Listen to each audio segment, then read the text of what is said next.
Salut, c'est Luc, bienvenue dans cette nouvelle vidéo. Aujourd'hui, je vais vous parler de pensée linéaire ou arborescente. A tout de suite.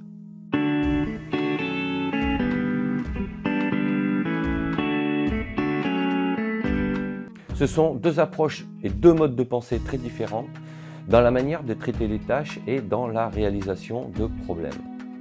La pensée linéaire, elle fait appel à un mode de raisonnement étape par étape. La pensée arborescente fait appel, elle, à des raisonnements multiples.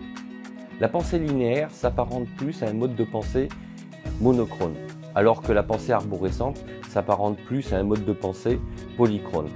Il n'y a pas un mode de pensée qui est plus efficace, qui est meilleur l'un que l'autre. En fait, ce sont deux modes de pensée complètement différents. Et certaines personnes, de manière innée, j'allais dire, ont ces modes de pensée-là. Donc certaines personnes vont réaliser les tâches étape par étape. Ça rejoint un peu ce que je vous ai dit dans une précédente vidéo. Je vous invite à aller la voir. Je vous mettrai le lien sous la vidéo ici. Donc voilà, en fait, il ne s'agit pas ici de mettre en avant un mode de pensée plus qu'un autre. C'est tout simplement des modes de fonctionnement et de raisonnement qui sont complètement différents. Vous avez les gens qui sont plutôt en mode de pensée linéaire, qui eux vont raisonner de manière rationnelle et pragmatique, étape par étape, alors que les gens en mode de pensée arborescente seront peut-être un peu plus créatifs et feront appel à plus d'idées pour arriver à construire, j'allais dire, une résolution de problème.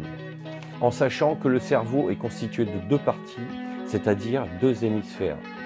L'hémisphère gauche qui traite le raisonnement linéaire, séquentiel, étape par étape. L'hémisphère droit qui traite le raisonnement en arborescence, c'est-à-dire cognitif. Chaque individu utilise les deux parties du cerveau, donc les deux hémisphères, mais avec une dominante principale dans l'utilisation d'une ou l'autre des hémisphères. Certaines personnes utiliseront plus le cerveau gauche et d'autres personnes utiliseront plus le cerveau droit. Le cerveau gauche traite les mots, le langage, les nombres, les connaissances et les modes de raisonnement déductifs. Il est analytique et rationnel avec un mode de pensée séquentiel. Les informations sont traitées les unes après les autres. Le cerveau droit, lui, traite les informations de manière intuitive. Il gère les émotions et les visualisations mentales. C'est une pensée globale qui traite plusieurs informations en même temps. Il fait appel à la créativité, à l'imagination et à l'innovation.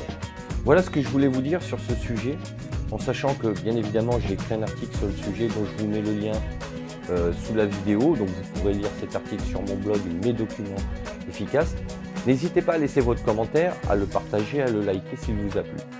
Sachez que vous pouvez télécharger également gratuitement et librement mon e-book Organiser efficacement ses tâches sur mon blog aussi. Je vous dis à bientôt pour d'autres vidéos et d'ici là, ciao ciao.